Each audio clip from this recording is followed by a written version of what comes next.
저리게 깨닫습니다. 어렸을 때 저희 집은 꽤나 부유했습니다. 모자란 걸 모르고 살았었죠. 아버지가 사업을 하고 계셨는데 그게 잘 되어서 집주인들이 다니는 문과 사용인들이 다니는 문으로 나뉠 정도로 누가 봐도 으리으리한 집에서 살고 있었고 집을 보면 제가 다 으쓱했습니다. 그래서 친구들도 자주 데리고 오고 우리 집에 놀러온 친구들이 제 집을 보고 놀라서 입을 다물지 못하는 모습을 보면서 기분이 좋았죠. 집엔 식모라고 집에서 살면서 집안일을 해주는 아주머니가 있었는데 어머니의 말에 따르면 남편과 사별하고 오갈 데 없는 모녀를 어머니가 데리고 와서 사는 거였죠. 어머니의 도움을 받아서 그런지 아주머니는 어린 제게도 깍듯이 대했고 어른이 저에게 굽히는 모습에 저도 모르게 제가 대단한 뭐라도 된 줄 알았었죠. 아주머니를 대할 때 아줌마 이것 좀 해 라고 막말하기도 했지만 아주머니는 군말 하나 없이 그 일을 했었고 그게 더 저를 오만하게 만들었죠. 아주머니에게 꼬박꼬박 존댓말로 이야기하는 부모님이 이해가 되지 않았지만 저는 뒤에서 쭉 반말로 일을 시키곤 했습니다. 어느 날 제가 계속 반말을 했다는 사실을 들켜서 혼난 적이 있었죠. 저보다 아랫사람에게 반말한 것 가지고 왜 제가 혼나야 하는 것인지 이해할 수 없었습니다. 저는 아버지에게 물씬 두드려 맞고 그대로 집을 나와 밖을 뛰어가다 아주머니의 딸과 마주쳤습니다. 아주머니 딸은 저보다 1살 어렸는데 누가 봐도 예쁜 외모를 가지고 있었어요. 저희 집에 놀러 왔다가 그 아이를 본 친구들은 한번 소개시켜 줄 수 없냐고 했었죠. 본인 엄마 때문에 이렇게 맞은 것도 모른 채 오는 그 아이를 보니 괜히 화가 났습니다. 지금 입고 있는 옷도 다 저희 부모님이 사준 옷이었기에 다른 아이들보다 꽤나 괜찮은 옷을 입고 있었기 때문이죠. 저는 냅다 그 아이에게 다가가서는 그대로 어깨로 세게 툭 쳤고 그대로 그 아이는 넘어졌습니다. 저를 당황한 채 바라보더라고요. 지금 생각하면 왜 그랬는지 모르겠지만 그때는 그 아이를 때리고 싶다는 생각까지 들었습니다. 하지만 그랬다간 아버지께 보다 더 맞을 거라는 생각 때문에 그 정도까지만 하고 친구 집으로 가 하룻밤 자고 들어왔습니다. 그 뒤로 저는 몰래 아주머니의 딸을 조금씩 괴롭혔습니다. 머리를 잡아당기기도 하고 뒤통수를 때리기도 했죠. 하지만 그 아이는 제 엄마에게 말하지 않았는지 저에게는 그 어떠한 일도 일어나지 않았습니다. 저와 같은 학교를 다녔기에 그 아이는 소위 따돌림을 당하게 되었지만 부모님은 이 사실을 전혀 모르는 것 같았습니다. 하지만 괴롭힘들이 나중에 저에게 어떻게 돌아올지는 아무것도 몰랐죠. 그 아이는 때를 기다렸었습니다. 저희가 성인이 되고 아버지는 저에게 사업에 대해서 가르쳐주기 시작했습니다. 그런데 매우 당황스럽게도 아줌마의 딸도 같이 교육을 받기 시작한 것이었습니다. 아버지에게 대체 이게 무슨 상황이냐고 물어봤지만 아버지는 아무런 대답도 해주지 않고 계셨습니다. 결국 어머니께 여쭤봤지만 어머니도 이유를 모르겠다고 했죠. 어머니도 아버지에게 몇 번이고 물어봤다고 했습니다. 데리고 와서 먹여 살리는 것 정도는 좋다. 대체 왜 교육까지 같이 시키는 것이냐고? 아버지는 그 질문에 대해서 똑똑한 아이다. 그래서 제 부하로 같이 일하면 좋을 것 같아서 가르친다고 대답했다고 합니다. 다른 이유가 있다는 감이 있지만 워낙 완고한 아버지 때문에 참고 있었죠. 그런데 그게 알고 보니 아버지와 아주머니 딸이 눈이 맞아 있었던 것이 아니겠어요. 어머니는 그 사실을 알고 아버지와 고래고래 소리를 지르며 싸우셨습니다. 아들보다 어린 아이랑 눈이 맞아 붙으면 좋냐면서 싸우시는데 그 소리를 들은 아주머니는 깜짝 놀라서는 딸을 잡고 통곡을 하셨죠. 왜 은혜를 원수로 갚냐면서 때리시더라고요. 그야말로 집안이 발칵 뒤집혀졌습니다. 알게 된 이유도 어머니가 우연히 아버지의 사무실로 갔다가 아버지에게 그 아이가 기대어 앉아있는 모습을 딱 보게 되었다고 했습니다. 대체 왜 그랬냐고 묻는 제 어머니에게 그 딸이 말했습니다. 제가 그 아이를 몰래 괴롭히는 것도 모자라 자기 엄마가 당하는 것만 보고 자라서 그렇다더군요. 제 모든 것을 뺏으려고 했는데 성인이 되어 후계자 교육을 받는 걸 보니까 이렇게 되었다가는 영영 뺏을 수 없겠다 싶어서 아버지에게 찾아가 우선은 자신이 꽤 쓸모가 있다는 것을 보여줬고 아들의 밑에서 보좌하면서 열심히 일하고 싶다고 했답니다. 그리고는 교육을 받으면서 조금씩 접근해서 3년이 지난 지금에야 연인 사이가 되었답니다. 어이가 없고 허탈했습니다. 제가 그저 심심풀이 화풀이로 했던 일들이 그렇게 돌아올 줄이야. 어머니는 제 딸버린 여자와 눈이 맞은 아버지를 용서할 수 없다고 했고 위자료를 듬뿍 받아서 이혼을 하게 되었습니다. 나중에 보니 그 회사의 사장은 그 딸이 되어 있더라고요. 저는 그렇게 한 회사의 후계자에서 평범한 남성이 되었습니다. 어머니와 둘이 살게 된 저는 낮엔 백반집이고 저녁에는 고기도 파는 식당을 함께 했습니다. 어머니의 음식 솜씨는 좋았지만 이렇게 수많은 양을 하신 적도 없고 오랜 시간 일을 해보신 적도 없었기 때문에 매우 힘들어 하셨습니다. 저도 일이라곤 해본 적이 없었기에 음식에 쓸 재료를 거래할 곳을 알아보는 것도 거절만 당하곤 했죠. 식당엔 손님이 잘 오지 않아 어머니와 저는 시장에서 더 이상 팔 수 없어 버린 채소들을 다 긁어왔고 그것으로 반찬을 해먹으며 버티고 또 시장 일을 도우면서 거래를 텄습니다. 몸이 붓고 배고픔 때문에 힘이 들어 그만두고 싶었지만 먹고 살아야 했기에 버티고 버텼고 일에 점점 익숙해질 무렵 저희 집은 입소문을 탔습니다. 손님들은 점점 많아져서 저는 밖에서 서빙하는 시간이 많아졌습니다. 어머니께서 아버지 일로 트라우마가 생겼는지 젊은 여성을 보는 것을 힘들어했기 때문입니다. 길 가다 조금이라도 그 아주머니 딸과 닮은 여성을 보면 화를 주체를 못하시는 어머니 때문에 저희는 이른 새벽 식당 문을 열어야 했고 늦은 시간 문을 닫았습니다. 제가 아무 생각 없이 한 일이 이렇게까지 된다는 사실에 후회 막심했지만 그래도 먹고 사는 일이 너무 급했기 때문에 그 일은 점점 가슴속에서 잊혀지게 되었습니다. 어머니도 한 해, 두 해 시간이 흐르니 점점 정상적인 생활을 할 수 있게 되었고 저는 안정적이 되어가는 생활 속에 제 과거를 속죄하고자 봉사를 시작했습니다.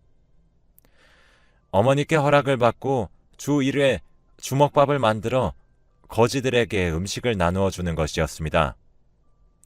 원래는 식당에서 주 1회 밥을 줬지만 손님들이 거지들이 있던 곳엔 오기 싫다면서 언성을 높였기에 어쩔 수 없이 주먹밥 속 안에 반찬들을 넣어서 만들고 두덩이와 물 한 병씩 거지들 200명까지 나누어 주기 시작했습니다.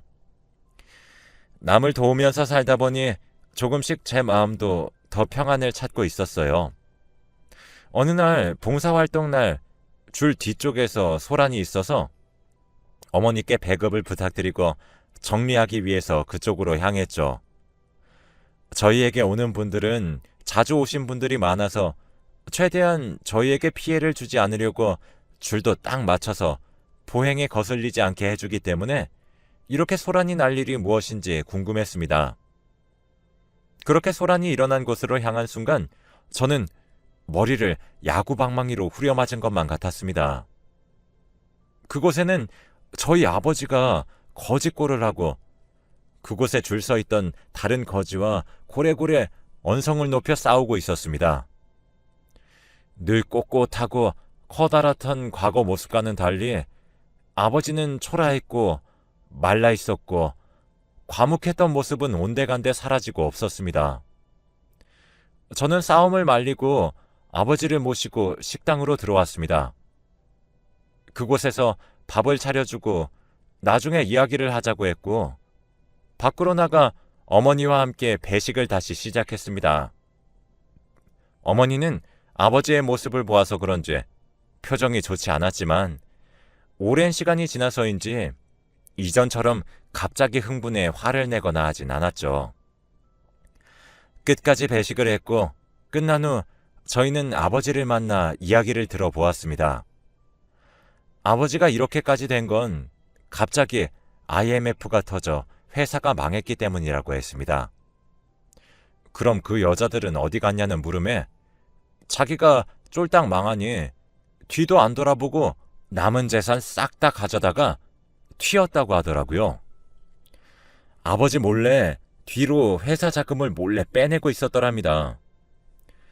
자기는 이제 갈 곳이 없었는데 무료로 밥을 준다는 소리를 듣고 와보니 저와 어머니가 있었다고 하더라고요.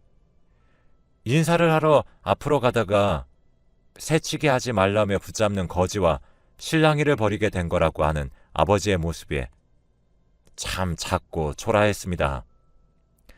그러면서 이렇게 된 것도 인연인데 다시 한번 같이 살면 안 되겠냐고 말하는 아버지를 보며 거절했습니다. 20대의 젊은 여자와 바람난 아버지의 일 때문에 어머니가 얼마나 고생했는지 아시냐면서 이제야 정상처럼 살게 되었다고 그동안 연락 한번 하지 않더니 다 죽을 것 같을 때 우연히 만나서 한다는 말이 같이 살자고 하는 게 말이 되냐고 염치가 없냐고 물었죠. 그랬더니 아버지는 옛날처럼 제게 화를 내려고 하다가 그대로 몸에 힘을 쭉 빼고 웃었습니다. 자기가 갈 곳이 어디 있겠냐며 그래도 이젠 저희 모자 앞에서 얼굴은 안 보여주겠다고 하며 그대로 식당을 나서시더라고요. 어머니도 저도 아버지 배웅은 하지 않았습니다. 마주치니 조금 괴로웠지만 이제서야 과거를 완전히 끝내버린 기분이 들었습니다. 어머니도 저와 같은 기분을 느꼈는지 한결 마음이 편안해진 모습이었죠. 그런데 며칠 후 저희 식당으로 전화가 한 통 걸려왔습니다. 경찰이라는 소식에 바짝 긴장해 전화를 받으니 저희 아버지가 죽은 채로 발견이 됐는데 거기서 저희 식당 전화번호가 적힌 종이 한 장이 손에 꼭 쥐어져 있어서 전화를 했다는 말에 사망 원인을 물으니 자살이라고 했습니다. 가는 길까지도 저희에게 이렇게 상처를 주는 게 참 잔인하게 느껴졌어요. 그리고 저희에게 굳이 알리기 위해 전화번호를 남겨놓은 아버지의 모습이 사람이 이기적인 건 변하질 않는다는 생각이 들었습니다. 이건 마치 너희가 나를 받아주지 않아 죽는다고 말하는 것과 마찬가지 아니겠습니까? 하지만 아버지는 아버지라고 어머니는 제게 함께 아버지의 신원 파악을 해준 뒤 장례를 치르자고 했습니다. 그래도 인연이 있는데 마지막 가는 길은 보내야 하지 않겠냐는 어머니의 말씀에 저는 아버지의 장례를 치렀습니다. 그런데 장례식장에 생각도 못한 여성이 나타났습니다. 바로 아버지의 돈을 가지고 튄 아주머니의 딸이었습니다. 당당히와 상복을 입고 사진 앞에 앉아있는 모습이 참 어이가 없었습니다. 그래서 저는 그 여자에게 말했죠. 여기가 어디라고 오냐? 아버지를 빼앗아 갈 때는 언제고 아버지가 아무것도 아니게 되자 이번엔 아버지의 돈도 다 빼앗아서 가놓고는 또 뭐가 아쉬워서 이곳에서 앉아있냐고 하자 웃으면서 자기가 법적으론 아내로 되어 있기 때문에 경찰에서 본인에게 연락이 왔다고 합니다. 그러면서 자신도 사업을 하나 하려고 하는데 흠이 있으면 안 된다고 하더라고요. 그러면서 소식을 들은 과거 아버지와 함께 사업했던 다른 회사 사장님들을 하나하나 맞이하며 자신이 또 다른 회사를 차리겠노라 그때는 잘 부탁한다면서 인사를 하는 것이 아니겠습니까? 그 모습이 어이가 없고 화가 나서 제가 벌떡 일어나 그 여자에게로 향하자 오히려 그 여자는 인사를 마치고 저에게 다가왔습니다. 그러면서 상주를 위한 방으로 저를 데리고 들어가더라고요. 이게 대체 무슨 경우냐고, 아버지 뒤통수 칠 땐 언제고 아버지의 것들을 다 빼앗아 가려냐는 제 질문에 그 여자는 웃으면서 품 안에서 흰 봉투 하나를 꺼내서 저에게 주더라고요. 두툼한 양에 제가 이게 뭐냐고 물으니 돈이라면서 웃더군요. 돈이 필요한 거 아니냐면서 원하면 거기 들어간 돈만큼 더 줄 수 있다면서 보라고 했습니다. 그 안에 있는 돈은 정말 많은 돈이었습니다. 이 돈을 받고 그만큼 더 받으면 어머니와 앞으로 조용히 살 수 있을 정도의 금액이었죠. 돈을 보고 굳은 저를 보면서 여자가 말했습니다. 돈을 더 받고 싶으면 장례식장에서 그냥 조용히 있다가 조용히 끝내라고요. 저희 집이 어느 정도 둘이서 먹고 살만하긴 했지만 저도 이제 결혼할 나이라 결혼을 하려면 돈이 필요했어요. 나중에 아내에다가 아이까지 키우려면 지금보다는 더 돈이 필요했습니다. 그 생각까지 들자 차마 더는 말할 수 없더라고요. 제가 반항하지 않을 거라는 걸 안 그 여자는 웃으면서 밖으로 나갔습니다. 그리고는 아까처럼 사장님들이 있는 곳에 가서 앉아선 웃음을 팔면서 미래 사업에 대해 말하더라고요. 눈물이 났습니다. 그나마 다행인 것은 제가 펑펑 울어도 아버지의 죽음 때문에 힘들어하는 아들로 그렇게 보일 것이라는 것이죠. 아버지 앞에서 왜 마지막에 저희를 만나게 됐는지, 그래서 이런 꼴을 보게 하는 것인지 원망하면서 펑펑 눈물을 흘렸죠. 장례가 끝나고 집으로 가는 길, 그 여자는 제게 약속대로 두툼한 봉투 하나를 더 건넸습니다. 전 그 봉투를 그대로 가지고 은행에 가 입금하면서 또 눈물이 났죠. 어머니에게는 이 일을 말하지 않았기에 어머니 몰래 돈을 입금하고는 아무렇지 않은 척 가게에 나갔습니다. 어머니는 마지막까지 고생했다면서 저에게 인사했고 저는 인생은 참 씁쓸하다면서 이제는 굳은 살이 잔뜩 배어있는 어머니의 양손을 꼭 잡아주었습니다. 그러자 어머니는 제게 말씀하셨습니다. 이제 다 끝냈으니 좋은 여자를 만나서 결혼하라고요. 본인 병 때문에 젊은 여자를 못 만나고 있었던 걸 다 안다면서 이제는 엄마 걱정하지 말고 원하는 걸 하면서 살으라고 하셨습니다. 저도 사실 연애를 하고 싶었지만 아버지의 모습을 보니 누군가를 믿는다는 것 자체가 조금 어려운 상태였습니다. 어머니처럼 좋은 사람이 있는데도 바람을 핀 아버지를 보면 사람의 마음은 믿을 게 못 된다고 생각이 들었기 때문입니다. 저는 천천히 생각해 보겠다고 말하곤 어머니와의 대화를 마쳤습니다. 그리고 다음날 과거 식모로 일하던 아주머니가 저희 식당으로 찾아왔습니다. 제가 무슨 낯으로 이곳에 찾아왔냐고 물으니 눈물을 흘리더군요. 제 딸이 정말 몹쓸 짓을 했다고 저희를 거두어준 사모님의 은혜를 원수로 갚아서 정말 죄송하다 말하며 이곳에서 일손이라도 도울 수 있게 해달라고 사정을 하기 시작했습니다. 어머니는 그 아주머니께 얼굴을 보고 싶지도 않으니 그런 말 꺼내지도 말라고. 눈앞에서 사라져주는 게 되려 도움을 주는 것이라고 말하자 아주머니는 잠시 머뭇거리더니 허리를 푹 숙여 인사 후 가게를 나갔습니다. 그리고 다음날 봉사활동을 하는 날이었는데 아무것도 적힌 게 없는 돈만 담긴 흰 봉투가 식당으로 왔죠. 전혀 모르는 식당 손님이 누군가 여기에 주라고 하더라며 전해주더군요. 그 봉투는 다음 주와 그 다음 주에도 어김없이 왔습니다.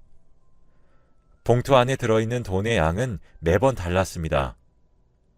10,000원이었다가 50,000원일 때까지 누구인지 알 것 같아서 이제 그만해도 된다고 말하려 했지만 이야기를 전할 방법이 없어 봉투 그대로 쓰지 않고 집안에 그냥 두기만 했죠.